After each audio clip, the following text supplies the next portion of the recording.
un adicional como es el tema de miocarditis. Primero que nada, quisiera darles algunas consideraciones previas de qué es lo que vamos a revisar en esta presentación. En esta presentación he considerado enfocarme principalmente en los siguientes puntos: la definición de cada una de las entidades, su epidemiología, su etiología, su fisiopatología, sus criterios diagnósticos y también su tratamiento. He ahondado más en el tema de cardiomiopatía hipertrófica, debido a que es el tema en el cual, sobre el cual hay mayores consensos recientes, y además es una patología, digamos, se podría considerar de las más comunes dentro de las que vamos a presentar. Los otros tipos de miocardiopatías e incluso la misma miocarditis son enfermedades un poco más raras, pero que al fin y al cabo también terminan siendo relevantes por la elevada tasa de mortalidad y también de morbilidad que presentan estas entidades. Vamos a empezar hablando de las cardiomiopatías. Primero que nada, hay que definir qué es lo que uno entiende cuando habla de miocardiopatía. La referencia donde se acaba esta definición la pueden encontrar en la parte inferior de la diapositiva. Una miocardiopatía básicamente se define como un trastorno miocárdico en el cual el músculo miocárdico, el miocardio, es el que presenta una alteración, ya sea estructural o funcional, pero, y aquí está el detalle, en ausencia de condiciones como, por ejemplo, enfermedad arterial coronaria, hipertensión o alguna cardiopatía congénita que sean suficientes para causar la anomalía. Es decir, probablemente un paciente que presente algún tipo de miocardiopatía quizás pueda llegar a tener una hipertensión, quizá, pero esa hipertensión no te explica por sí misma las alteraciones estructurales del miocardio. Es cuando ahí ya entra la sospecha de una miocardiopatía. Ahora, ¿en qué tipo de miocardiopatía podemos sospechar? Eso va a depender tanto de las manifestaciones clínicas, del perfil del paciente, sus factores demográficos, factores epidemiológicos, manifestaciones clínicas, signos clínicos, etcétera, y también los hallazgos que uno puede encontrar en los exámenes auxiliares. Voy a entrar un poco más detalles en ese aspecto en siguientes diapositivas. Vamos entonces a empezar hablando del primer tipo de miocardiopatía, la miocardiopatía hipertrófica. He considerado aquí yo tres definiciones de fuentes que considero que sí dan un acercamiento bastante integral de lo que se define como una miocardiopatía hipertrófica, de lo que se concibe como una miocardiopatía hipertrófica. Primero que nada, las definiciones van a coincidir en bastantes puntos, solo que observan que en el aspecto de, al menos la definición que da Farreras, entra un poco más en detalles, pero la idea general es la de que el miocardio se va a encontrar engrosado, pero no cualquier miocardio, sino específicamente el miocardio del ventrículo izquierdo. ¿Por qué? Porque básicamente el ventrículo izquierdo es la principal cámara del corazón que desarrolla fuerza contráctil, al menos en los seres humanos en la edad adulta, en la vida extrauterina. El ventrículo izquierdo, si se ve afectado, puede comprometer tanto la perfusión tisular periférica, como incluso también puede llegar a comprometer la sangre que se extrae desde la circulación pulmonar. De manera retrógrada, por lo tanto, puede también llegar a afectar a las cavidades derechas del corazón. Es por eso que en las definiciones de gran cantidad de patologías relacionadas con el corazón, insuficiencia cardíaca, estas incluso miocardiopatías, lo que van a encontrar en la práctica totalidad de los casos es de que la estructura que se encuentra afectada es el ventrículo izquierdo. La definición de las guías europeas y de la AJA también coinciden bastante. También consideran el aspecto de que la hipertrofia que se observa en ese tejido miocárdico no termina y no es plausiblemente explicado por condiciones que podrían estar agregadas, hipertensión, enfermedad arterial coronaria, por ejemplo, o enfermedad arterial periférica, algún otro tipo de patología, no se llega a explicar por eso. Pero también está el dato que nos brinda Farreras. Farreras ya establece un punto de corte de grosor de miocardio para poder hablar de una miocardiopatía hipertrófica. Lo establece con un punto de corte de 15 milímetros, y eso también, con eso coincide las otras guías, tanto de la guía europea como también de la guía americana. En pacientes, digamos, sin factores de riesgo o sin antecedentes familiares, y de 13 en aquellos adultos que sí presenten antecedentes de miocardiopatía hipertrófica. Entonces, esta miocardiopatía hipertrófica, ¿por qué es una patología relevante? Primero que nada, por su prevalencia. Si bien el porcentaje de 0.5, incluso algunas referencias indican que la prevalencia puede ser hasta 0.2, quizás no sea tan relevante, pero si uno lo analiza en otros términos, termina siendo un poco más llamativo. Uno termina entendiendo también por qué es una patología relevante. Traducido ese dato de 1 a 0.5 a 0.2, eso traducido en términos más concretos, se podría decir que la miocardiopatía hipertrófica está presente en 1 de cada 500 personas. Si bien no es algo excesivamente frecuente como diabetes, por ejemplo, hipertensión, termina también teniendo cierta carga de morbilidad. ¿Y por qué quiero hablar de morbilidad? Porque esta miocardiopatía hipertrófica es una de las principales causas de mortalidad y también de compromiso del estado funcional de los pacientes jóvenes. Y ustedes también, cuando vayamos revisando los temas, se van a dar cuenta de que esta miocardiopatía hipertrófica es una patología con alta mortalidad. Dentro de los pilares del manejo de esa miocardiopatía hipertrófica está la prevención de la muerte súbita. La muerte súbita también es una complicación con la que se tiene bastante cuidado al momento de manejar la miocardiopatía hipertrófica. Otros datos de prevalencia, por ejemplo, en edades más tempranas de la vida, presenta esa tasa de incidencia y una tasa de prevalencia en la infancia bastante por debajo de la prevalencia en edad adulta. Es el trastorno cardíaco monogénico más común y no hace distinción en cuanto a prevalencia entre sexo, ni tampoco en razas, y también está presente en todos los grupos etarios. Asimismo, como les venía mencionando, la miocardiopatía hipertrófica tiene como complicaciones a la muerte súbita, pero también puede generar arritmias ventriculares.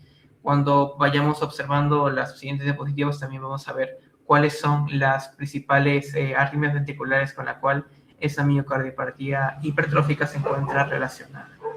Como también está mencionada en este recuadro, la miocardiopatía hipertrófica es un trastorno de origen genético, aunque también hay cierto componente que podría llegar a explicarse por otras causas, pero el principal componente que lo explica es el genético. Dentro de estos, algunas literaturas mencionan que debido a las dificultades que existen para poder mapear genes, en muchos casos no se llega a identificar alguna mutación específica, pero al fin y al cabo las alteraciones o variaciones genéticas están ahí presentes. Independientemente de ese grupo al cual no se le llega a identificar la alteración genética, y también el gen MIB, y sintetizar a la cadena beta pesada de la miosina. Esa cadena beta pesada, que la pueden observar aquí mejor, esta es la cadena pesada de la beta miosina, tiene la función de, conforme se vaya uniendo ATP, conforme se vaya produciendo el proceso de contracción, se va a unir también a las fibras de actina. Aquí está también graficada las proteínas de unión C de la actina a la miosina, que están representadas como estos círculos rojos. Sí, son justamente estos acá, estos círculos rojos. Estas dos proteínas son las que más frecuentes se encuentran afectadas en la miocardiopatía hipertrófica. Hay otros genes que también tienen relevancia en la miocardiopatía hipertrófica, pero su prevalencia en ese tipo de patología genética no es tan relevante comparada con estos dos genes. Pero igual aquí están señalados estos dos genes, los otros genes que están involucrados. Quizás aquí pueda haber un poco de desconcierto debido a que esta referencia indica de que la frecuencia en la enfermedad de esta de este gen es de 40 a 45, pero en esta otra diapositiva dice 17.5%. En realidad, este dato se refiere a cuando ya se identifica como tal al trastorno genético que está relacionado. Igual las referencias suelen variar bastante, pero el dato clave aquí está en que ambos genes son los que más se relacionan con una miocardiopatía hipertrófica. Entonces, ¿qué otros genes también pueden estar relacionados o qué otras proteínas? Por ejemplo, también esa subunidad de receptores, de canales que permiten entrada de calcio también pueden estar relacionadas con la miocardiopatía hipertrófica, más que nada con los mecanismos arritmogénicos.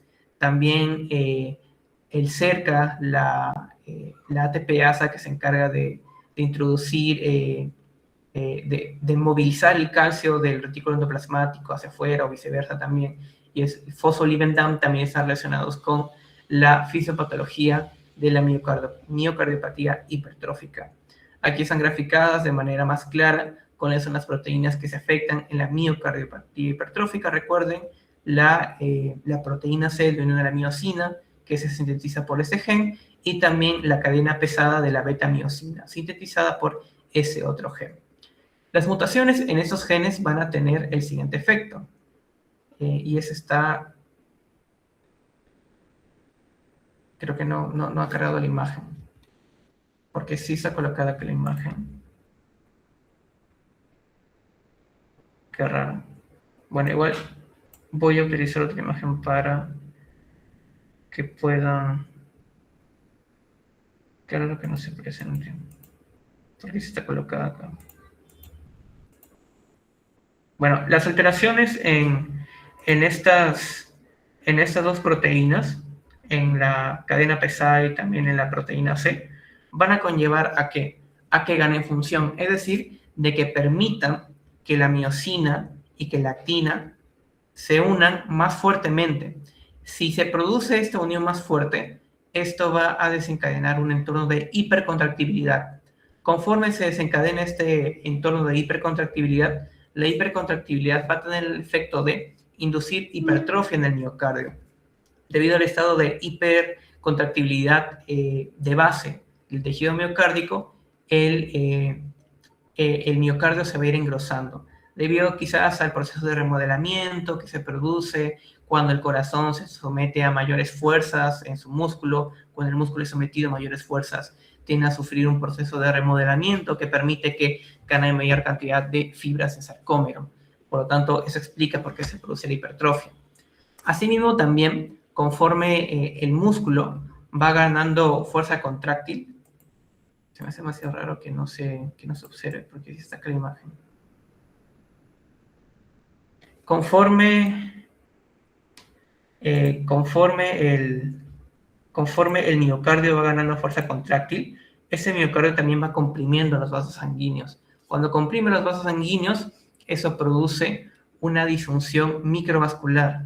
Y cuando se produce también esta disfunción microvascular, se promueve la existencia de un ambiente hipóxico, el cual puede conllevar a la formación de necrosis, quizás, de algunas zonas de necrosis, la formación de determinadas zonas de cicatrices, y que por lo tanto se formen focos arritmogénicos. Las cicatrices, el tejido cicatricial, funge como un tejido arritmogénico, razón por la cual también la miocardiopatía hipertrófica cursa con arritmias frecuentes, fibrilación auricular, fibrilación ventricular en casos más severos, taquicardia supraventricular también. Son arritmias que pueden estar presentes en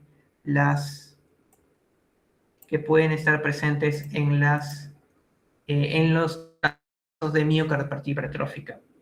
Y adicionalmente, también conforme se vaya remodelando el tejido miocárdico y se vaya engrosando, en algunos casos, conforme se va engrosando este tejido miocárdico, se puede llegar a producir una obstrucción. Si es que existe o no obstrucción, del flujo de salida, se va a hablar de determinado tipo de miocardiopatía hipertrófica. Esto ya lo vamos a observar mejor cuando hablemos de la clasificación de la miocardiopatía hipertrófica. Primero que nada, La clasificación más antigua de miocardiopatía hipertrófica tomaba en consideración el segmento del ventrículo izquierdo que se encontraba engrosado. Esta clasificación es antigua. Esa clasificación de Marons habla de 4 fenotipos, tomando en consideración cuál es la parte del ventrículo izquierdo que más frecuentemente se encuentra o que predominantemente se encuentra engrosada. Se habla de un fenotipo 1 cuando se observa un engrosamiento de la parte anterior del septo interventricular, de un tipo 2 si es que todo el septo, tanto el extremo anterior como posterior, se encuentra engrosado. Un tipo 3 si es que adicional al septo se engrosa la parte anterolateral de la pared ventricular izquierda también. Y se habla de un tipo 4 si es que está en alguna otra localización, como por ejemplo en la parte posterior del tabique interventricular. Aquí está otra lámina en la que pueden observar de forma un poco más representativa el engrosamiento en estos fenotipos de miocardiopatía según Marons. Este es el engrosamiento, este es el fenotipo 1, no es el más común es el tipo 3, en el que se afecta al ventrículo, al septo interventricular y también a la cara anterolateral del ventrículo izquierdo. Le sigue en frecuencia el engrosamiento de todo el septo interventricular y luego también el engrosamiento en otras partes. Como último lugar estaría ese fenotipo 1. También esta lámina permite identificar cómo es que se engrosa, cómo es el patrón de engrosamiento en esta miocardiopatía hipertrófica. También les mencioné que se podía clasificar a la miocardiopatía hipertrófica dependiendo de si hay obstrucción o si no hay obstrucción. Hay obstrucción ¿cuándo hay obstrucción? Cuando una medida que se conoce como el gradiente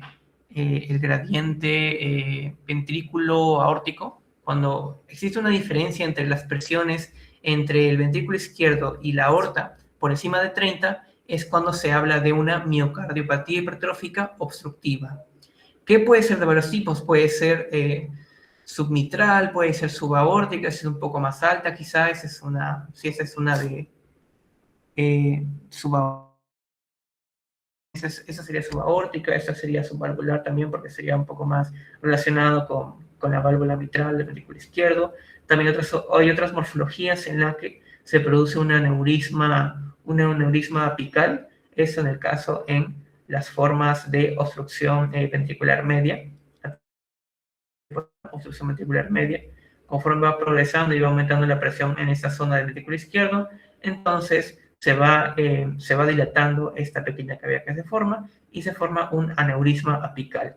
Es patologías que tiene la miocardiopatía hipertrófica. La forma obstructiva cuando existe este gradiente en reposo por encima de 30, y si es que el gradiente está por debajo de 30, entonces se habla de una miocardiopatía hipertrófica no obstructiva. Hay otro concepto que se conoce como latente obstructiva. Esto es cuando en reposo el gradiente está por debajo de 30, pero cuando se realiza algún tipo de ejercicio, como por ejemplo prueba de ejercicio, entonces supera este valor de 30. Pero en el caso de que durante el ejercicio el gradiente supere los valores de 50 mililitros de mercurio, entonces esta patología ya entraría en el espectro de una miocardiopatía hipertrófica. Es importante clasificar, principalmente siguiendo esta clasificación, a la miocardiopatía hipertrófica, porque dependiendo de esto va a depender tanto el pronóstico como también el manejo que se siga en esos pacientes. Las manifestaciones clínicas va a depender de la alteración estructural que presente el tejido cardíaco. ¿Puede estar o no presente la obstrucción del tracto de salida? Sí, puede o no estar presente. Recordar de que esta obstrucción se puede establecer mediante un ecodoppler, sí, también se puede establecer mediante un cateterismo, también probablemente lo más práctico sea el ecodoppler, lo más exacto sea probablemente la resonancia magnética cardíaca, te da datos más verídicos, pero al fin y al cabo el punto de corte también está establecido también en 300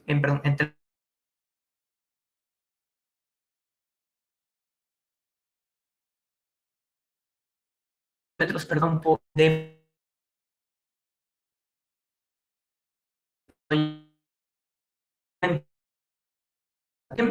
como el miocardio se engrosa debido a las alteraciones que presentan sus sarcómeros, e incluso también por el proceso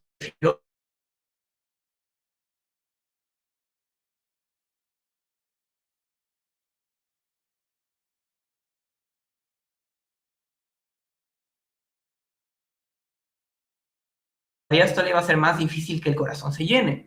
A eso se le conoce como una disfunción diastólica.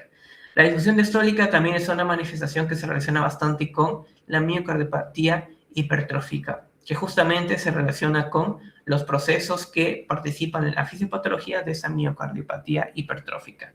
También puede estar presente una insuficiencia mitral, más que nada debido al aumento de este gradiente SAM, de este gradiente que existe entre el ventrículo y también la aorta.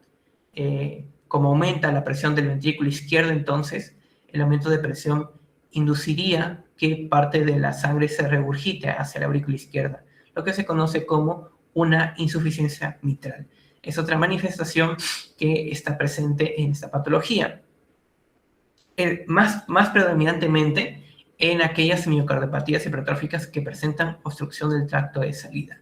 Isquemia miocárdica, debido a la disfunción microvascular, producto de la hipercontractibilidad del miocardio que comprime las arterias coronarias también, lo que produce las alteraciones y el remodelamiento hipóxico característico en esos ambientes de poca perfusión. Disfunción autonómica también puede estar presente debido a las alteraciones que presenta el miocardio. Puede haber una vasodilatación inapropiada, también alteraciones en frecuencia cardíaca por las arritmias, debido a las zonas de fibrosis que pueden funcionar como focos arritmogénicos también, o también una respuesta anómala de la presión arterial al ejercicio.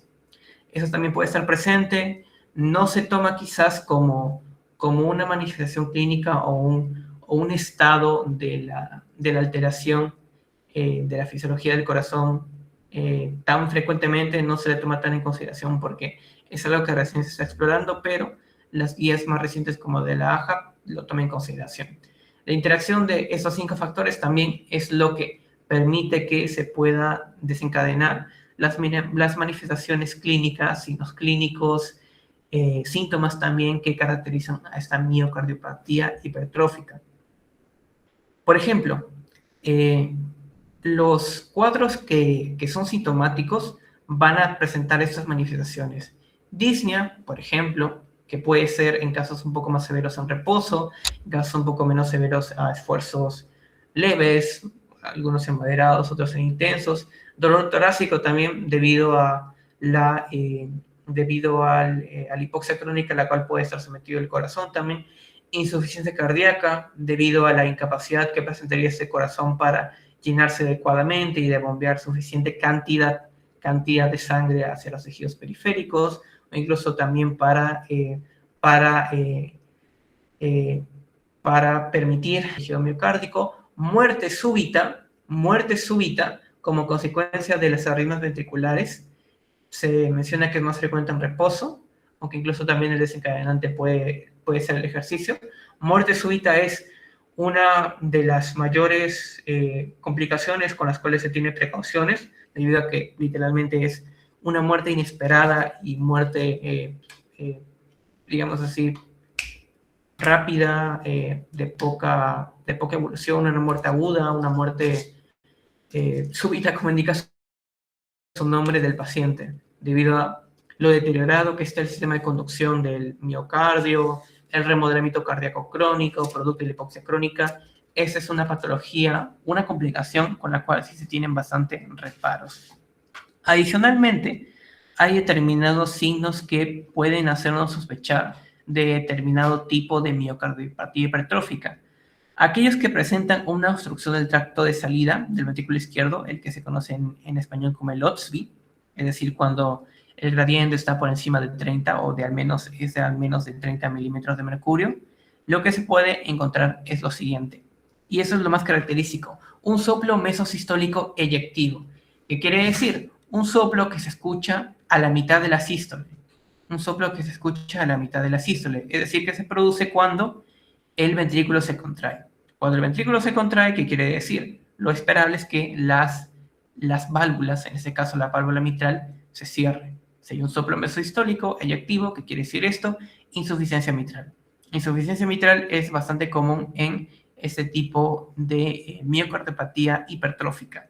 Si uno quiere darle más detalles semiológicos a ese tipo de soplo, pues va a ser de tono medio, en el borde esternal izquierdo inferior y también en la punta, debido a que en esta zona se ubica la cara externa del ventrículo izquierdo y en esa zona es donde se proyecta el foco mitral aproximadamente. Que con maniobra de Valsalva, con la maniobra del Valsalva puede aumentar la intensidad del soplo. También otra característica es de que no se irradia el cuello. Si se irradiara el cuello, entonces uno podría sospechar de una estenosis aórtica, pero como se trata de una insuficiencia mitral, entonces el soplo no se irradia al cuello. En todo caso, si se irradia hacia alguna zona, se irradia hacia la axila. Es un soplo alto, de 3/6 en la escala de soplos también, que se produce cuando los gradientes de flujo son por encima de 30 milímetros, es decir, cuando hay obstrucción. En el caso de que no haya obstrucción, podría llegar a auscultarse una suerte de soplo, pero sería difícil detectarlo. Lo más común es de que no se llegue a auscultar ese tipo de soplo. Puede haber también algunos signos de congestión, como por ejemplo algunos crepitantes pulmonares, también ingurgitación yugular, edema en miembros inferiores, pero hay que tomar más en consideración esas características del tipo obstructivo de miocardiopatía hipertrófica. Ahora sí, ¿cuáles son los criterios diagnósticos? En esta diapositiva resumo, esta es información que se coloca en la AJA. La guía de la Sociedad Europea no da tantos detalles acerca del diagnóstico de miocardiopatía hipertrófica. Primero que nada, la guía AJA habla de un primer apartado de diagnóstico clínico. Diagnóstico clínico en base a tanto características clínicas como también hallazgos de algunos exámenes laboratoriales, sin la necesidad de procesos tan invasivos como por ejemplo el cateterismo para medir presiones, por ejemplo, o incluso pruebas un poco más sofisticadas, como podría llegar a ser una biopsia de miocardio. Con una biopsia de miocardio se podrían observar más sensible y específicamente los cambios que se producen en este tejido, pero es una prueba demasiado invasiva que no termina siendo tan conveniente teniendo la posibilidad de diagnosticarlo con esas otras pruebas. Muy bien, el diagnóstico va a depender del grupo de edad. Los criterios diagnósticos específicos van a depender del grupo de edad, pero la forma de diagnosticar, el esquema general de diagnosticar va a ser el mismo. Lo que se busca detectar en la morfología del miocardio es un engrosamiento. En cualquier zona del miocardio del ventrículo izquierdo se debe observar un engrosamiento de al menos 15 milímetros. En cualquier zona, si en el septo, si en el ápice, si en la pared posterior, si en cualquier zona se detecta un grosor de al menos 15 milímetros, entonces estamos ya ante un diagnóstico clínico de miocardiopatía hipertrófica. Pero esto en pacientes adultos que no presenten antecedentes o algún tipo de factor de riesgo para miocardiopatía hipertrófica. Es decir, que no tengan familiares en las últimas 3 generaciones que hayan tenido un diagnóstico de miocardiopatía hipertrófica o a quienes no se les haya identificado mutaciones en los genes que ya hemos mencionado anteriormente. En esos pacientes aplique ese criterio de 15 milímetros. Pero en aquellos otros pacientes que a lo mejor tienen un familiar en primer grado, padres, con esa alteración, o son portadores del gen patogénico conocido, entonces aquí el umbral para diagnosticar es un poco más bajo. Se toma en consideración un punto de corte de 13 a 14 milímetros. Si es que se detecta alguna zona del miocardio del ventrículo izquierdo que supere este punto de corte, 13 a 14 lo más común de mencionar es 3 en realidad. Entonces, si ese paciente tiene 14 milímetros y presenta alguno de estos factores de riesgo, hablaríamos ya de un diagnóstico clínico de miocardiopatía hipertrófica. En los niños es diferente. ¿Por qué? Porque, primero que nada, el tamaño del corazón va a depender de la edad, al igual que La talla, al igual que el peso, al igual que el IMC a partir de los 5 años, depende de la edad para poder hablar de valores de normalidad. También el tamaño y grosor del corazón va a depender de la edad. Por eso aquí la AJA recomienda poder estratificar en base al Z-score, es decir, aquel grosor del niño en cuántas desviaciones estándar se separa del promedio de grosor del miocardio para esa edad. Es un principio bastante similar a la antropometría en pacientes pediátricos. Y también sigue el principio de que si el niño presenta factores de riesgo, entonces el punto de corte baja. Si es que hay un niño que presenta un Z-score de grosor de miocardio por encima de 2.5 de lesiones estándar, ya se establece un diagnóstico de miocardiopatía hipertrófica. Y si es que uno quiere identificar una miocardiopatía hipertrófica de manera un poco más temprana, o incluso el niño presenta alguno de estos factores de riesgo, entonces aquí se podría considerar un punto de corte de un Z-score de 2. Aquí también se toma en consideración en esos pacientes que presentan una alta probabilidad de presentar miocardiopatía hipertrófica, es realizar una identificación temprana con justamente este punto de corte de Z-score del 2. Adicionalmente, también sería conveniente identificar qué parte de la pared ventricular se encuentra engrosada, ya sea la parte septal anterior, apical, incluso de forma difusa. Esto más que nada para poder identificar pronóstico quizá, y también para poder identificar el perfil de riesgo del paciente. Hay otro tipo de anomalías que también se relacionan con la miocardiopatía hipertrófica. Están aquí mencionadas: movimiento sistólico anterior, por ejemplo, alteraciones en el desplazamiento apical de los músculos papilares, formación de critas, valas mitrales alargadas, etcétera. Pero los principales hallazgos que sirven como diagnóstico son los criterios relacionados con el grosor del miocardio. El resto de hallazgos son más que nada otro tipo de manifestaciones de la miocardiopatía hipertrófica. Entonces, el diagnóstico de la miocardiopatía hipertrófica sigue el siguiente esquema. Se puede sospechar de un paciente, ya sea por clínica quizá, o ya sea por historia familiar de miocardiopatía hipertrófica, se puede sospechar.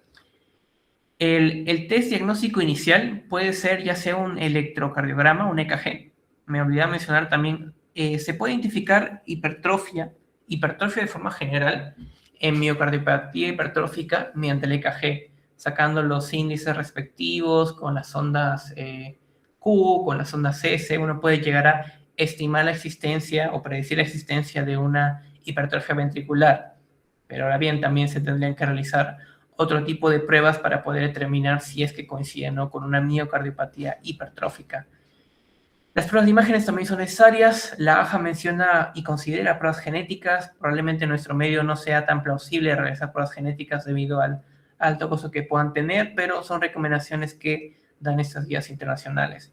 En base a esto, uno determina si es que el fenotipo del miocardio coincide o no con el fenotipo de la miocardiopatía hipertrófica, es decir, engrosamiento básicamente del miocardio por encima de 15 milímetros o por encima de 2.5 de lesiones estándar, también considerando factores de riesgo. Si es que coincide o no, se evalúa antecedentes familiares, si es que también presentan esos familiares alteraciones genéticas. En el caso de que presente variables genéticas que se relacionan con esa miocardiopatía hipertrófica, entonces lo que correspondería realizar, ese es en el caso de fenotipo negativo. En el caso de fenotipo negativo se confirmaría con pruebas genéticas. En el caso de que las variantes genéticas del paciente, familiares genéticas del paciente coincidan con lo esperable en una miocardiopatía hipertrófica, entonces, debido a la existencia de dos criterios negativos, entonces se debería todavía proceder con una reevaluación o un screening mediante ya sea EKG o principalmente una eco. De esta manera también uno podría llegar a determinar de manera más fidedigna si es que presenta unos criterios para miocardiopatía hipertrófica. Pero en el caso de que el fenotipo, de que las características del miocardio sean compatibles con una miocardiopatía hipertrófica, entonces aquí es cuando ya se entra a la caracterización de esta miocardiopatía hipertrófica. La guía, y también con eso coincide la guía europea, menciona como paso inicial de esa caracterización de una miocardiopatía hipertrófica con fenotipo positivo a la estimación del riesgo de muerte súbita. SCD en inglés significa es muerte cardíaca súbita. Sí, muerte súbita cardíaca. Lo que evalúan en este paso es cuánta probabilidad presenta el paciente de en 5 años presentar muerte súbita. Y en base a eso van a caracterizar el tratamiento y también van a realizar el manejo específico. Además de otras pruebas como, por ejemplo, el test de estrés para determinar si es que presenta o no obstrucción de salida del ventrículo izquierdo o no. En el caso de que no se haya detectado, se puede evaluar mediante la prueba de esfuerzo también, se puede evaluar mediante esa prueba de esfuerzo. Igualmente, el screening se tiene que realizar una reevaluación cada 1 o 2 años de forma periódica.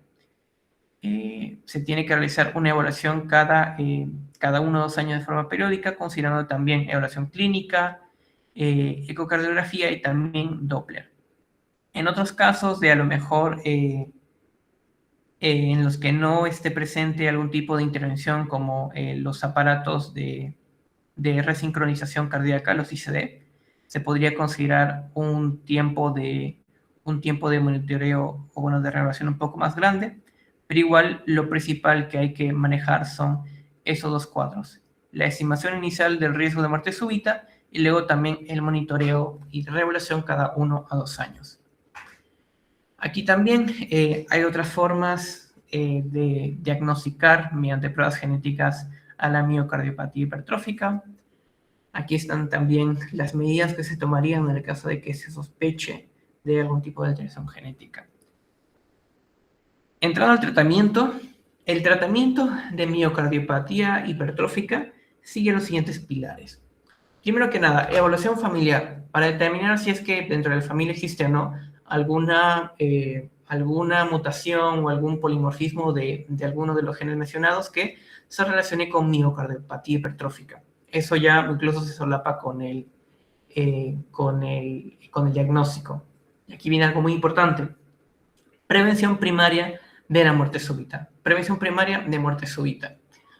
Y también prevención de eventos embólicos y manejo de síntomas, con especial atención en los pacientes con OTSPI o obstrucción del tracto de salida del ventrículo izquierdo. Lo importante aquí es la prevención de muerte súbita de manera inmediata. ¿Por qué? Es importante porque es evidentemente algo muy relevante si el paciente muere inesperadamente dentro de 5 años o no. Es incluso más relevante eso que controlar quizá de manera inicial los síntomas. Es por eso que las referencias que he podido revisar lo consideran como un paso crucial.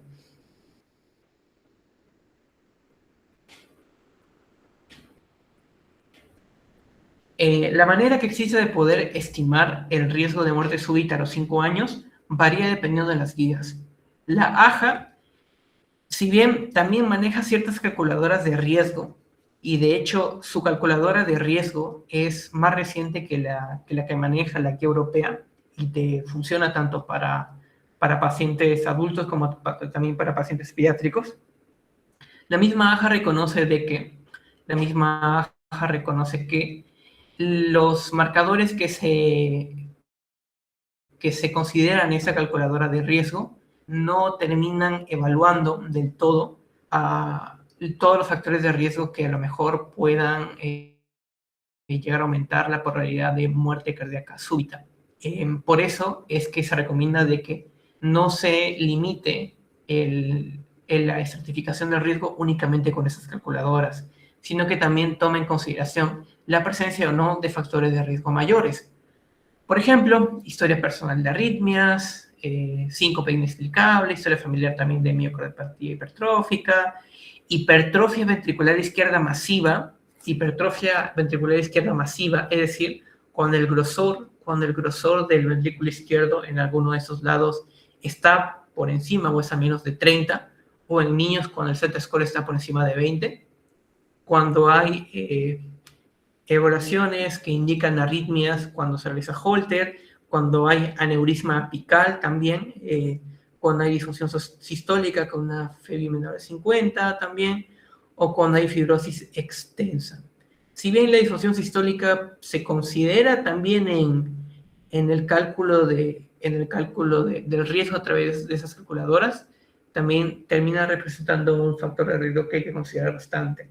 A lo mejor solo está FEBI, a lo mejor solo está FEBI, y sacando el cálculo sale un riesgo por debajo de 4%, que es, digamos, un punto de corte que se puede manejar para determinar si es que esta miocardiopatía hipertrófica requiere o no algún otro tipo de intervención. Puede tener el paciente solo esta disfunción y en todo el resto salir normal, salir con un porcentaje menos de 4%, pero a lo mejor convendría ponerle un ICD, un aparato de resincronización cardíaca, si es que presenta esta disfunción sistólica. Es por eso que la AJA da estas recomendaciones que se grafican en este flujograma. En este flujograma, la AJA toma como primer parámetro a evaluar los eventos previos que ha tenido el paciente. Si es que a lo mejor ya previamente ha sufrido una parada cardíaca súbita, que gracias a Dios ha podido ser revertida, o ha sufrido fibrilación ventricular o algún tipo de taquicardia ventricular. Entonces, el manejar este ICD sería lo conveniente. En el caso de que no estén presente y está presente alguno de los siguientes, es decir, muerte cardíaca súbita como antecedente familiar, hipertrofia ventricular masiva, síncope inexplicable, aneurisma apical, una FEBI una FEBI por debajo de 50, entonces se podría llegar a realizar el cálculo de riesgo considerando el riesgo a 5 años. Se debe estimar este riesgo quizás en base a calculadora, quizás en base a estos mismos factores de riesgo mayores. Se puede llegar a considerar la colocación de este ICD como una recomendación razonable, pero igual no tiene el mismo nivel de evidencia que en el caso de estar presentes esos otros factores. En el caso de que esté presente, de que esté presente esa otra entidad, el NSVT, que es la no isquémica, si no me equivoco, fibrilación ventricular, sí. Claro, en el caso de que esté presente, entonces lo que se convendría también realizar es la estimación del riesgo a los 5 años, para otra vez volver a evaluar si es que conviene o no la colocación de este dispositivo de resincronización. Conforme igual van pasando las instancias de ese flujograma, la recomendación de la colocación del dispositivo de resincronización va disminuyendo. Igual considerar siempre estos dos cuadros como las principales indicaciones para considerar el dispositivo de resincronización. La guía europea le da más énfasis a las calculadoras de riesgo. De hecho, maneja tanto una calculadora de riesgo para adultos como otra para niños. La ventaja de la AJA es que presenta una sola calculadora para ambos igual. La guía europea considera al 6% como el punto de corte para poder o no considerar ya con un nivel de evidencia aceptable el colocar el dispositivo de resincronización. Si es que el riesgo es intermedio, entonces el nivel de evidencia baja un poco. Aquí quizás se pueda ponderar con algún otro factor de riesgo, quizás. Y si es que el riesgo es bajo, por lo general no está recomendado colocar ese dispositivo de resincronización, pero hay que considerar determinadas situaciones. Dispositivo de resincronización no desfibrilador implantable también se le conoce. Si es que el paciente presenta fibrosis extensa, o disfunción sistólica, también se podría considerar el colocar este desfibrilador implantable o dispositivo de resincronización. Pero igual, si se dan cuenta, la recomendación sigue en ese sentido bastantes similitudes con lo que indica la AJA. Aquí también está graficado lo que recomienda la guía europea. La evaluación inicial con historia, ecodoppler, electrocardiograma, luego determinación de características como la edad, las dimensiones de las cavidades cardíacas, historia familiar, por ejemplo, entre otras, y en base a eso se determina el riesgo de muerte súbita a los 5 años, con el propio score que maneja la guía europea. Si es que el riesgo es bajo y hay algún factor de riesgo, se puede considerar el desfibrilador, se puede llegar a considerar el dispositivo de resincronización, pero no es tanto el nivel de evidencia. Si el riesgo es intermedio, también el nivel de evidencia no es tan alto. Es un poco más alto cuando ya el riesgo es del 6%. Y en el caso de que se quiera realizar una prevención secundaria, cuando el paciente ya haya tenido fibrilación ventricular o taquicardia ventricular sostenida, o haya habido compromiso hemodinámico, por ejemplo, entonces aquí sí estaría claramente indicado el dispositivo de resincronización.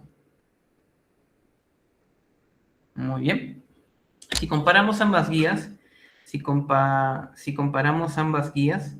entonces la principal diferencia está en que la guía europea le da más énfasis a la calculadora de riesgo comparada con la AJA. Se podría considerar quizás que la AJA sea un poco más recomendable, debido a que le da más énfasis a los factores de riesgo y no se guía tanto de un modelo predictivo que a lo mejor no está tan validado como puede ser el de la guía europea. Pero igual, las recomendaciones de forma general y las formas de determinar el requerimiento o no de dispositivos de resincronización son bastante similares, pero igual aquí están colocadas las diferencias por si luego les interesa poder revisar un poquito más el manejo de la miocardiopatía hipertrófica según las guías.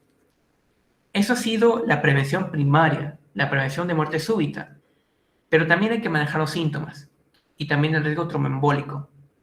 El riesgo tromboembólico se maneja si es que está presente o no la fibrilación auricular.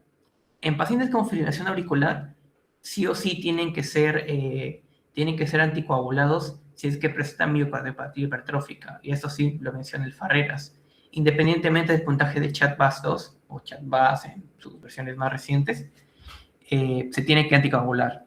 Se tiene que anticoagular y tomar las consideraciones respectivas con el INR, con perfil de coagulación, etc. Eso respecto a anticoagulación, o incluso también hay factores de riesgo para embolias también, por otro tipo de arritmia quizá, o por aumento de quizás tamaño de la aurícula, ahí se podría individualizar el requerimiento no de anticoagulación. Me interesa un poco más aquí hablar del manejo sintomático. Cuando uno tiene ya diagnosticada una miocardiopatía hipertrófica, uno quisiera determinar si es que esa miocardiopatía hipertrófica está o no asociada a una obstrucción de salida del ventrículo izquierdo.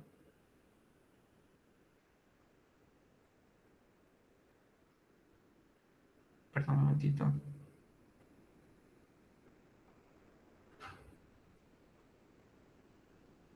Listo. En el caso de que haya obstrucción de salida del tracto del ventrículo izquierdo, también habría que evaluar si es que presenta los síntomas. Si es que no presenta síntomas, entonces el manejo no requeriría ser específico en síntomas, por lo tanto, únicamente sería requerida la vigilancia. Si es que presenta síntomas leves, entonces se puede manejar cierto tratamiento médico. Esa referencia que es del Bramwell indica que se pueden administrar betabloqueantes o antagonistas de canales de calcio, como verapamilo o también disopiramida. Esta disopiramida quizás sea reserva para casos un poco más refractarios. En el caso de que el paciente, a pesar de haber agotado todos los fármacos, incluso el nuevo fármaco específico para miocardio que ha salido hace algunos años, a pesar de que el paciente tomando esto no presente mejor en sus síntomas, entonces es cuando ya se puede considerar la intervención invasiva.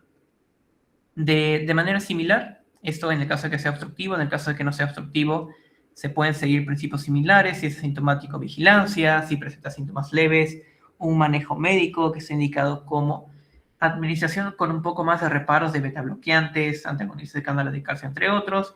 Y en el caso de que ya sea muy sintomático, resistente a fármacos, con incluso una insuficiencia cardíaca, aquí ya las alteraciones no son producidas tanto por una obstrucción, sino por el mismo deterioro de la función cardíaca.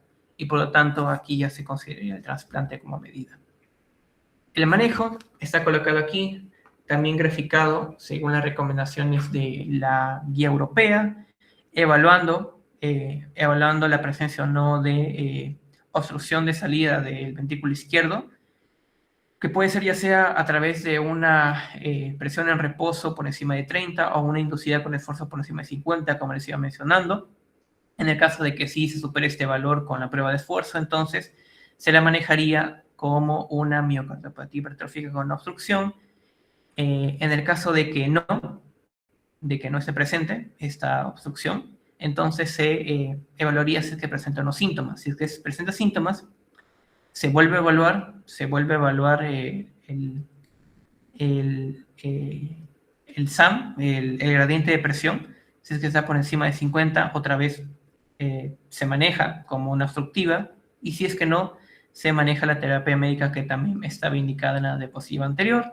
Si es que no presenta síntomas, entonces se vigila y se repite el ecocardiograma al año, según la guía europea. En el caso de que se trate de una miocardiopatía con obstrucción, se evalúa también el requerimiento no de de la presencia no de síntomas, es que no presenta síntomas. Entonces, si bien podrían considerarse, no están bien recomendados. No están bien recomendados el uso de beta-bloqueantes o verapamilo, por eso se recomendaría la observación, tal y como está colocado en el gráfico inicial. En el caso de que esté presente en los síntomas, como entre comillas primera línea están los beta-bloqueadores. Beta-bloqueadores no vasodilatadores. Exacto, no vasodilatadores. Si es que no responde a esos beta-bloqueadores, entonces se recomienda bloqueantes de canales de calcio, como verapamilo o diltiazem, estos dos. Y si es que a pesar de esto sigue estando sintomático, se recomienda disopiramida. Hay un nuevo fármaco que ha salido que es el mevacamten, que básicamente interactúa de forma directa con las fibras de miosina y actina y reduce el estado de hipercontractibilidad fisiológica al cual está sometido el miocardio. Y si del caso de que, a pesar de todas estas medidas, siga sin responder, entonces ya se recurrirían a las medidas de reducción septal, es decir, las medidas de intervención. En el caso de que presente o no insuficiencia cardíaca, en el caso de que presente insuficiencia cardíaca, se evalúa la fibrilación auricular. Si es que está presente, entonces se controla el ritmo y se induce anticoagulación. Si es que no hay fibrilación auricular, igual se evalúa, siempre hay que evaluar la presencia o no de obstrucción. Si está presente, se le maneja también con obstrucción. Si es que no, se evalúa también la fracción de eyección. Si es que está por encima de 50, es decir, fracción de eyección preservada, se le puede manejar con estos fármacos, también beta-bloqueantes, verapamilo, diltiazem, diuréticos a bajas dosis. Si es que está por debajo de 50, entonces se manejan esos beta-bloqueadores, se contraindican esos verapamilo, diltiazem, se agregan otras medidas de manejo, y también el mavacamten está contraindicado con una FEBI por encima de 50. Es otro dato que también te menciona la AJA y, si no me equivoco, no está tan detallado en la guía europea.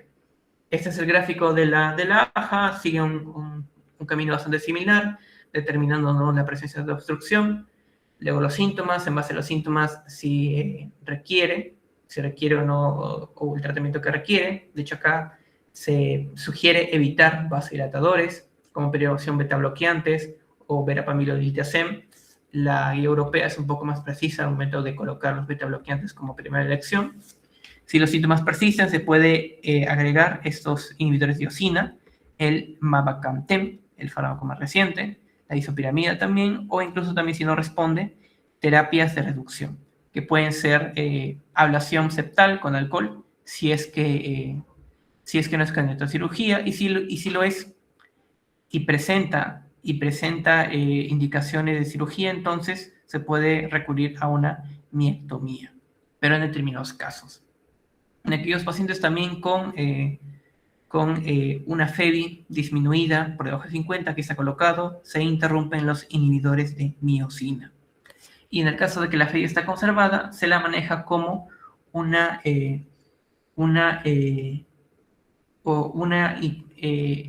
miocardiopatía hipertrófica sintomática no obstructiva, que el manejo sería el que está colocado acá también, con por encima de 50. Aquí está, otra vez, evaluando si es que la FEBI está por debajo de 50, luego de que se haya agotado todos los recursos, también considerando si es que existen arritmias recurrentes, se puede considerar también el trasplante. Ese es un manejo un poco más especializado, pero igual les coloco por si quieren revisarlo con un poco más de detalle. Para terminar con esta parte de miocardiopatía hipertrófica, que es la más extensa, de ahí las otras diapositivas son un poco más precisas, porque de la miocardiopatía, de la cual hay más información, es de la hipertrófica, incluso se podría considerar que es la más frecuente también.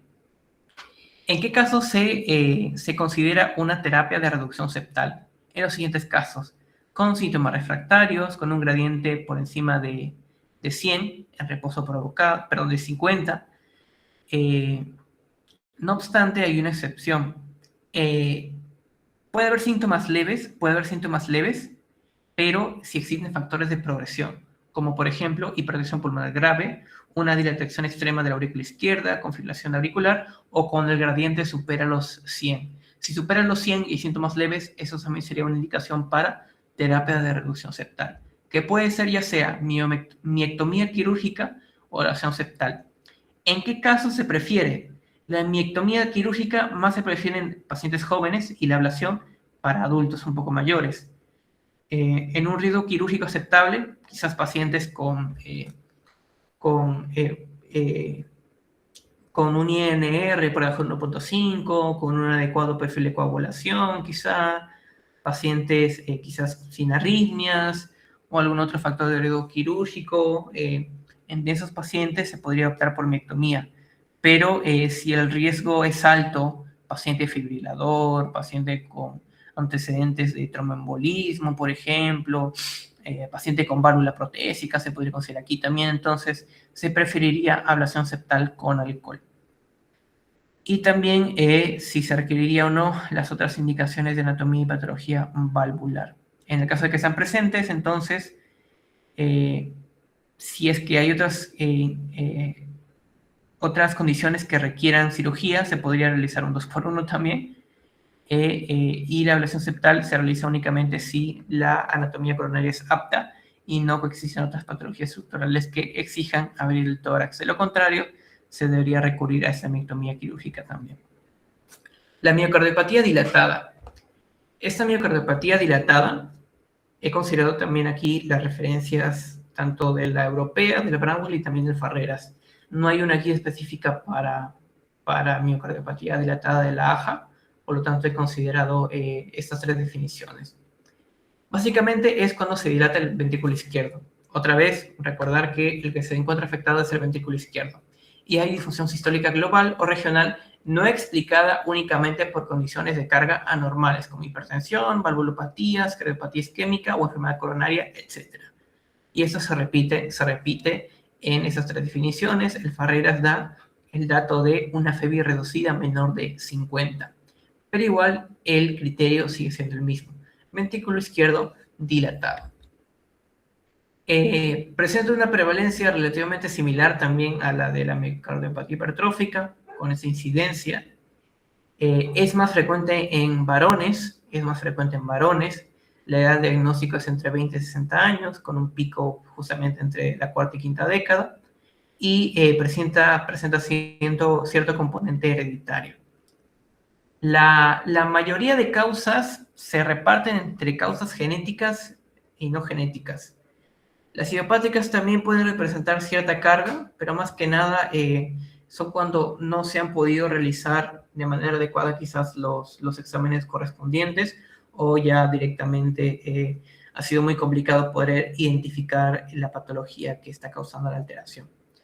Las causas genéticas que producen esta miocardiopatía dilatada coinciden en bastantes casos con las alteraciones que también están presentes en la miocardiopatía hipertrófica. De hecho, hay un gráfico en el Bramwell que indica cuáles son las alteraciones genéticas que coinciden entre ambos tipos de miocardiopatías. Pero también hay un gran componente de causas no genéticas que se podría incluso considerar como la principal. Por ejemplo, miocarditis, infecciones por virus, por parvovirus, enterovirus, coxsackies, adenovirus, algún otro tipo de otro virus, incluso el COVID mediante miocarditis podría llegar a causar miocardiopatía dilatada, el consumo de alcohol, algunos fármacos de quimioterapia como las antraciclinas, debido a su cardiotoxicidad, y eso ha descrito la cardiotoxicidad de antraciclinas, pueden llegar a producir miocardiopatía dilatada, debido a una taquicardiomyopatía, es decir, con frecuencias bastante altas de contracciones, quizás por una fibrilación, o por una taquicardia sinusal, por una taquicardia ventricular, se podría llegar a producir una miocardiopatía dilatada debido a la gran frecuencia de contracciones que sufre el corazón. También se puede producir así. Enfermedades autoinmunes como lupus, otras causas como enfermedad de Chagas también. Enfermedad de Chagas debido a que recuerden que el parásito de Chagas llega a invadir también el sistema de conducción del corazón, más que nada en ramas derechas, aunque también un porcentaje en ramas izquierdas. Y eso también puede llegar a producir una miocardiopatía dilatada. Pero las más relevantes terminan siendo, al fin y al cabo, las que han sido mencionadas. Incluso las mutaciones por sí mismas terminan siendo más prevalentes que cada una de las posibles causas no genéticas por separado. Agrupadas las genéticas en su totalidad terminan siendo más frecuentes que las causas no genéticas específicas por separado. La fisiopatología es la siguiente. Incluso también en algunos casos la miocardiopatía dilatada puede producirse por una isquemia miocárdica, pero eso se reservaría para otro tipo de patología, para otro tipo de entidad. El agente injuriante inicial, en ese tipo de causas va a ser la inflamación de miocitos y la muerte de los miocitos. Si se producen estos miocitos, si se mueren y entran en disfunción estos miocitos, el tejido miocárdico va a perder consistencia y por lo tanto va a producir una fibrosis excéntrica, es decir, se va a ir agrandando hacia afuera y paulatinamente el ventrículo izquierdo se va a ir dilatando. Pero también el alargamiento del ventrículo izquierdo puede ser producido por toxicidad sobre los miocitos, ya sea por alcoholismo crónico, algunos trastornos metabólicos hereditarios como hemocromatosis o incluso también las ya mencionadas antraciclinas. De esta manera, si es que mueren miocitos, si es que el ventrículo izquierdo se dilata, este va a perder capacidad contráctil. Si pierde capacidad contráctil, entonces también se sigue intentando producir un proceso de remodelamiento, el cual termina agravando la dilatación del ventrículo, agravando la disfunción sistólica, incluso puede llegar a producir que se acumule sangre en los ventrículos, en el ventrículo izquierdo, y por lo tanto aumenta el riesgo trombogénico. Aquí también puede haber incluso sobrecarga del sistema pulmonar y aumenta la presión intrapulmonar, lo cual también va a conllevar a síntomas de sobrecarga y característicos de una falla cardíaca izquierda. Es que también se disminuye la fuerza contráctil del corazón. El corazón va a tener menos fuerza para poder llevar sangre a los tejidos y para recoger el CO2 de los tejidos, y por lo tanto, como ese CO2 se va a ir incrementando de forma... perdón, ese era el gasto cardíaco. El gasto cardíaco, sí. Ese era el gasto cardíaco, me estaba confundiendo con el CO2. ese gasto cardíaco también va a disminuir y como disminuye de forma compensatoria, la frecuencia cardíaca aumenta, se produce taquicardia. Pero también si disminuye la presión arterial, cosa que cabría esperar en una disfunción de bomba, como en una miocardiopatía dilatada. En la miocardiopatía dilatada hay una difusión de bomba, disminuye presión arterial y se puede producir una hipoperfusión renal y por lo tanto una hiperrenal. Si se produce también esta hiperrenal, entonces se activa el sistema renina-angiotensina-aldosterona, se desencadena vasoconstricción periférica con el objetivo de conservar la perfusión en el core del cuerpo y pueden también expresarse como extremidades frías, también debido a la acumulación de sangre en el sistema pulmonar puede haber edema pulmonar, puede haber también insuficiencia respiratoria debido a que no se está realizando adecuadamente el intercambio gaseoso, que conlleva disnea, luego taquipnia y otras manifestaciones que también se manifiestan aquí.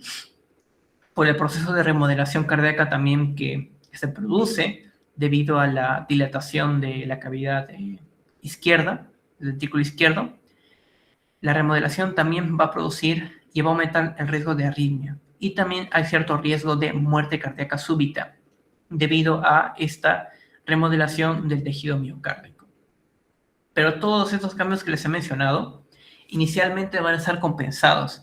Se habla de una fase inicial asintomática que puede durar algunos años en las que el riesgo de miocardiopatía dilatada va a ir aumentando. Un corazón normal quizás antes de sufrir miocarditis, por ejemplo, o antes de ser sometido a una quimioterapia por antraciclinas, cuando es sometido a alguno de esos agentes injuriantes o incluso también por misma predisposición genética, quizás presenta polimorfismos de alguna proteína del sarcómero y por lo tanto ante una infección leve, entre comillas, o a una miocarditis presente también, una miocarditis incidental, se desencadena de forma más rápida esta miocardiopatía dilatada, si es que tiene ya de base una alteración genética que aumente su riesgo de disfunción sistólica.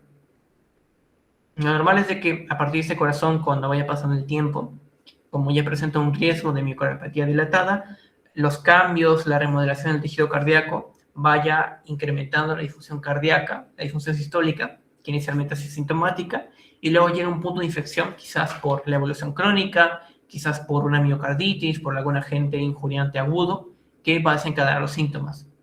Síntomas de insuficiencia cardíaca, de arritmia o incluso de embolia. Y son esas complicaciones las que conllevan a morbilidad y a la mortalidad de la miocardiopatía dilatada. Muy bien, ¿cómo es que se la diagnostica? Como había mencionado, la definición de la miocardiopatía dilatada es cuando el ventrículo izquierdo se dilata bastante. ¿Cuándo se le considera bastante? Cuando supera los 58 milímetros en varones y cuando supera los 52 milímetros en mujeres. O también incluso cuando hay un volumen de 75 mililitros por metro cuadrado en varones o de 2 mililitros por metro cuadrado en mujeres. O incluso también puede ser un hallazgo la reducción de la fracción de eyección del ventrículo izquierdo. Son hallazgos que puedan sugerir ese de acá, el FEBI, la presencia o no de una miocardiopatía dilatada. También tendría cierto lugar evaluar la presencia de antecedentes o carga genética para esa miocardiopatía dilatada, porque también presentan un componente genético importante, una predisposición genética a considerar, pero esas evaluaciones son un poco más costosas. Para realizar el diagnóstico se identifica esto y se complementa con la clínica también. Más en la clínica, quizás con un Holter también para complementar e identificar algún tipo de arritmia que aumente el riesgo o la sospecha de miocardiopatía dilatada.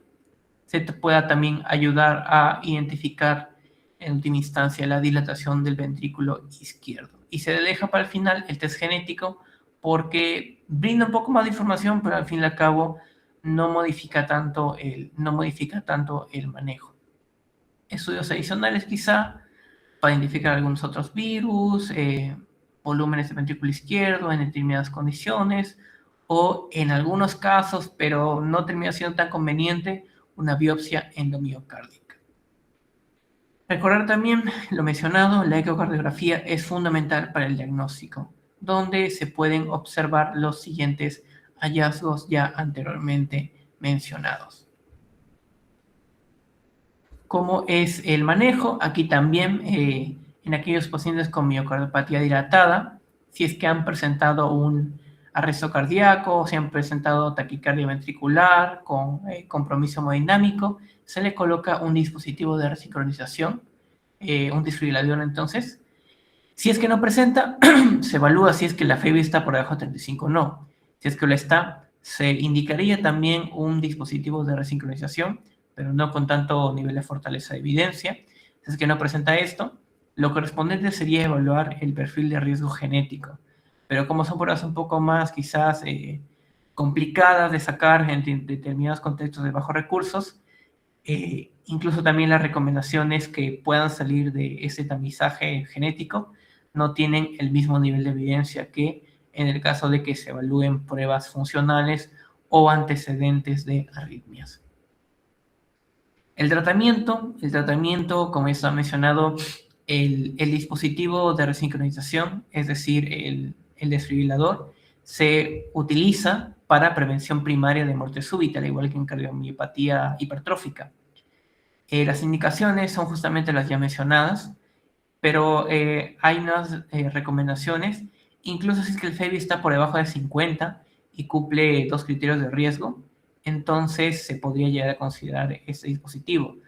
Criterios de riesgo como por ejemplo síncope previo, taquicardia ventricular inducible, ojo, esto no estaba indicado en el algoritmo anteriormente mencionado, genética de algo riesgo, esto sí se mencionó, o incluso también en determinadas enfermedades como Chagas o sarcoidosis u otro tipo de patología se podría llegar a considerar colocar este dispositivo.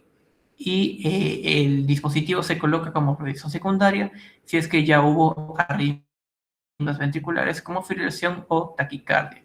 Aquí son también las más características de este dispositivo, un poco más de detalles, pero lo principal serían estos criterios. Para el manejo de los síntomas como tal, lo que se sigue es el esquema, de una insuficiencia cardíaca con fracción de eyección reducida, porque la FEBI suele estar por debajo de 50, 40. Se toma en consideración aquí beta bloqueante, se podría considerar IECA, SARA2 principalmente,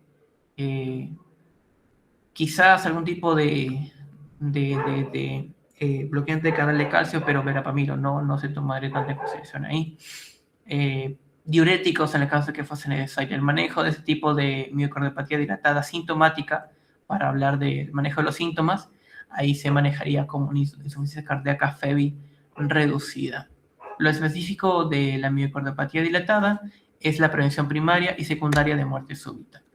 En la miocardiopatía receptiva, aquí lo que está presente es una restricción en la movilidad, ya sea del ventrículo izquierdo o el derecho. Ojo, aquí ya no hace una necesariamente distinción entre el ventrículo izquierdo o derecho, al menos según lo que indica esta guía europea. Con volúmenes sistólicos normales o reducidos y grosor normal de la pared ventricular. El Bramwell lo caracteriza como un ventrículo izquierdo no dilatado, con frecuencia con la fracción de eyección bien conservada. Y el Farreras como un aumento de rigidez miocárdica que causa un rápido aumento de presión intraventricular al inicio de la diástole. Es bastante rara, entre las miocardiopatías es bastante rara. De hecho, es la menos frecuente, se le indica. Presenta una edad de presentación de 50 a 60 años, aunque si fuesen formas hereditarias estarían presentes más tempranamente. La distribución de las causas, lo principal es que sea por enfermedades infiltrativas, sarcoidosis, amiloidosis, por ejemplo. Hay otro tipo de causas como enfermedades de depósito, hemocromatosis, entre otros, fibrosis endomiocárdica, autoinmunes, lupus, genéticas, granulomatosis también incluso, o por radioterapia. Lo principal es por enfermedades infiltrativas. La fisiopatología está indicada ahí. Puede ser por procesos infiltrativos como amiloidosis, sarcoidosis, incluso la hemocromatosis como enfermedad de depósito de hierro también, o fibrosis endomiocárdica, producen una infiltración del miocardio y alteran las proteínas y la función del miocardio, lo cual va a producir cicatrices y aumenta el riesgo de arritmias. Además, este aumento de la rigidez del miocardio impide de que se eyecte una cantidad suficiente de sangre. Disminuye el volumen stroke, disminuye el gasto cardíaco, disminuye la oxigenación, por lo tanto el paciente está con más fatiga, de forma compensatoria, la frecuencia respiratoria aumenta también, se puede producir un aumento de la sangre también en los ventrículos, lo cual en última instancia conlleva a un aumento de la presión venosa central o también un aumento de la presión del sistema pulmonar y por lo tanto una disnea. Y también debido a los cambios en la hemodinamia entre aurícula izquierda y ventrículo izquierdo, se puede producir y se puede auscultar un cuarto ruido cardíaco. El cuarto ruido cardíaco puede auscultarse en contexto de miocardiopatía restrictiva. El diagnóstico sería identificar esas alteraciones ecocardiográficas, quizás identificando alteraciones en la distensión, función diastólica. Había encontrado que hay algunos índices de deformidad, de formación de ventrículo izquierdo que son un poco más complejos también, velocidad pico, relaciones entre diámetro y deformación que son un poco más complejas. Básicamente lo que se puede observar aquí es una disminución de la distensión, la capacidad de distensión, que se detecta con el ecocardio o también con la resonancia. Se pueden realizar también pruebas genéticas, no es tan conveniente en entornos de bajo recurso como el nuestro también.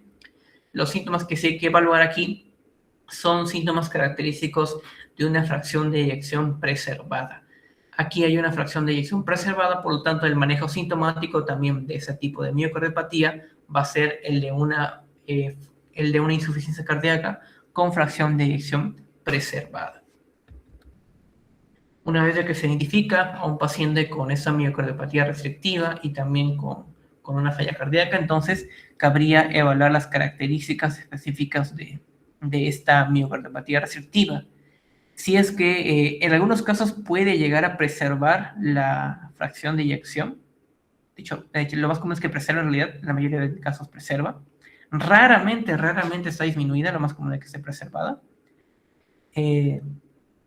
Pero si se observa también a lo mejor una pared cardíaca engrosada, eso nos podría hacer sospechar ya sea de una enfermedad hipertensiva concomitante, pero que no necesariamente te explique el proceso, un proceso infiltrativo, como por ejemplo la amiloidosis o enfermedad de Fabry también pueden explicar ese patrón, o incluso también una hipertrofia, una miocardiopatía hipertrófica, incluso también podría causar este aumento de grosor, pero sería en todo caso de forma un poco concomitante en caso.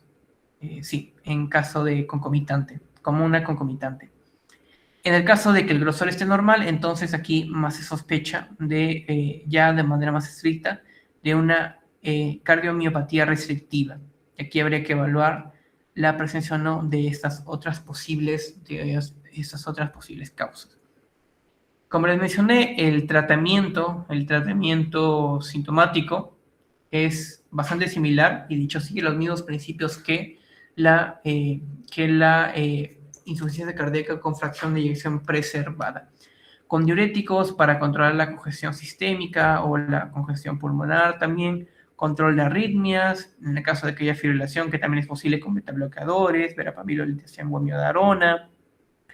Anticoagulación indicada si existe fibrilación auricular, no se toma tanto en consideración el chat-PAS, sino directamente con la presencia de miocardiopatía restrictiva también es indicación para iniciar anticoagulación. También dispositivos, si es que marcapasos o el desfibrilador implantable, en el caso de que haya alto riesgo de arritmias ventriculares o muertes súbitas. Terapias avanzadas ya como trasplante cardíaco en el que la insuficiencia cardíaca sea ya muy avanzada.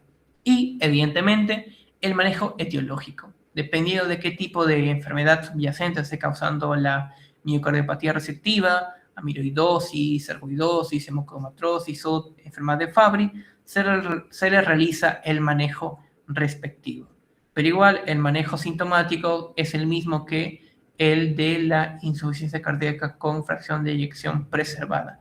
Incluso podríamos aquí considerar a los SGLT2 como el mejor fármaco que ha demostrado efectividad en insuficiencia cardíaca con fracción de eyección preservada. Y ya para terminar, la miocarditis es una enfermedad inflamatoria del miocardio que se diagnostica mediante criterios histológicos. El gol estándar es histología, pero igual uno puede sospechar con determinados hallazgos tanto en eco como incluso también en electroencefalograma, perdón, en electrocardiograma de que se está tratando de una miocarditis o no. La incidencia, bastante rara, la verdad, bastante rara, muy rara, más predominio masculino, causante de cierto porcentaje de causas de muerte súbitas también, porque también esta miocarditis se relaciona con la miocardiopatía dilatada, no olvidar. La tasa aumentó en contexto de COVID, ya sea la misma infección de COVID o incluso también a determinadas vacunas de ARN mensajero, aunque esos pacientes que presentaban miocarditis asociada a COVID o a vacunas de ARN mensajero es porque de base ya tenían una alteración o un polimorfismo genético que aumentaba su riesgo. Lo más común es de que se deba a una infección viral, que puede ser por parvovirus, coxsackie, enterovirus, coxsackie, justamente adenovirus, citomegalovirus y últimamente el SARS-CoV-2. En menor frecuencia, hongos como lo que están, bacterias, parásitos y hongos como lo que están colocados ahí. No olvidar tampoco Trypanosoma cruzi, que es un parásito que muy frecuentemente, clásicamente se le ha relacionado con problemas cardíacos. Idiopático, también hay cierto componente idiopático, diatoxicidad, tratamiento antineoplásico, algún otro tipo de droga, reacciones de hipersensibilidad, tratamiento inmunológico también contra procesos neoplásicos o también por causas autoinmunes, pero lo más común es por causa infecciosa viral. Se pueden establecer 3 fases en la miocarditis: una fase aguda de infección, en el que, debido a la entrada del virus en las células miocárdicas, se produce una activación de la respuesta inmune innata, lo cual genera injuria directa e indirecta sobre las células miocárdicas. Luego hay un daño subagudo desencadenado y mediado por linfocitos, los linfocitos que también van a mediar una inflamación crónica y que van a terminar agravando el daño miocárdico. Ya posteriormente, en años o meses, una vez de que se ha resuelto la inflamación aguda o subaguda, pueden en algunos casos persistir cierta población de linfocitos T, pero aquí ya esos linfocitos T entrarían más que nada a promover un ambiente de inflamación crónica. Y la inflamación crónica también produce fibrosis y remodelamiento cardíaco, lo cual aumenta el riesgo para, otra vez, arritmias, para disfunción miocárdica, disfunción sistólica, probablemente aquí también esté presente. Aquí está justamente explicado los agentes injuriantes, que pueden ser varios, inducen daño directo sobre el miocardio, miocito. Debido a la respuesta inflamatoria sistémica, puede haber fiebre, fatiga, dolores musculares, también o calambres. Esa es una característica clínica que nos puede hacer sospechar de miocarditis. Unos hallazgos de insuficiencia cardíaca con miocardiopatía dilatada, por ejemplo, asociado a fiebre o fatiga. Daño miocárdico que produce disminución de la fuerza contráctil, hipoperfusión y también signos de congestión pulmonar, como disnea, crepitantes pulmonares, edema periférico también, dolor torácico, un tercer ruido cardíaco también puede observarse, ingurgitación yugular también podrían estar presentes. Palpitaciones debido también al remodelamiento crónico, lo cual aumenta el riesgo de muerte cardíaca súbita.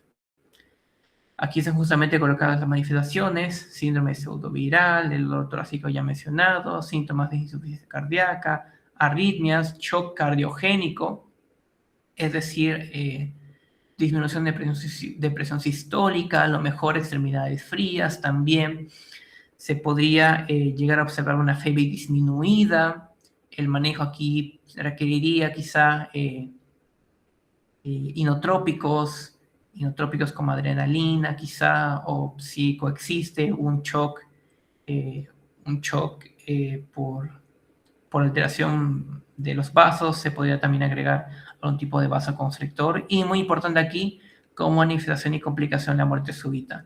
Pruebas de laboratorio, si es que uno observa que las saponinas están elevadas, es indicativo de necrosis u otros tipos de hallazgos. También PCR y volúmenes de imitación no son tan precisos, pero igual pueden orientar hacia hacia un cuadro inflamatorio sistémico.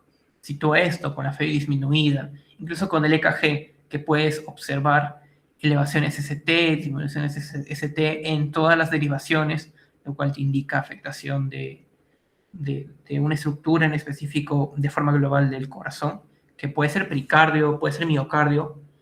Te orientaría a miocardio si es que encuentras también troponías elevadas, fiebre, dolor torácica y shock cardiogénico.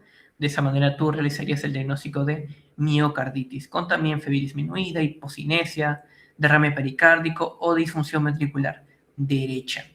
Esta resonancia cardíaca es un poco más precisa, un poco más cara. Por lo tanto, el ecocardiograma sigue siendo una prueba preferida porque te equipara y te pondera mejor costo-beneficio. Biopsia endomiocárdica como igual estándar, pero igual termina siendo un proceso demasiado invasivo cuando puedes de manera bastante fidedigna tener un diagnóstico únicamente con pruebas no invasivas y bastante accesibles y rápidas. El manejo, restricción de actividad física, debido también a que el paciente por sí mismo presenta un elevado riesgo arritmogénico, como el paciente tiene un mayor riesgo de arritmia, se podría considerar amiodarona para disminuir la probabilidad de arritmias, cardioversión en el caso de que con la arritmia haya una inestabilidad hemodinámica, y un dispositivo implantable, un desfibrilador implantable en casos seleccionados cuando el riesgo de muerte súbita sea bastante alto.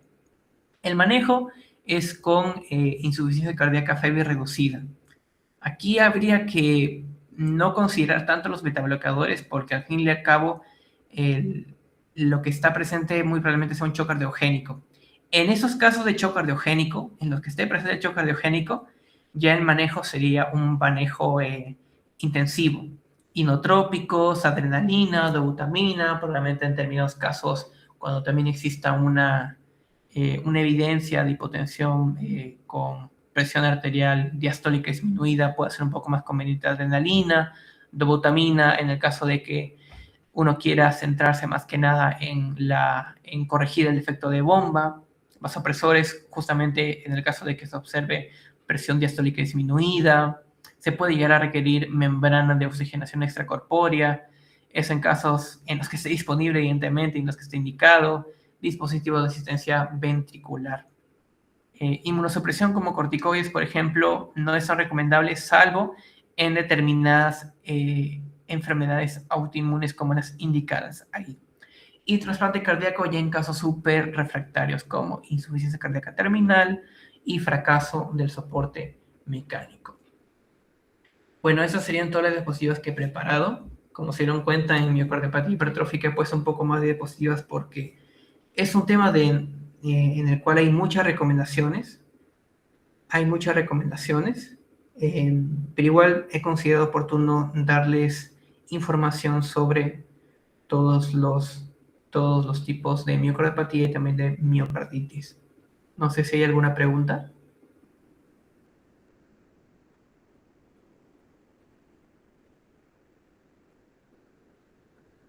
O lo que no haya quedado claro, que quieran que vuelva a explicar.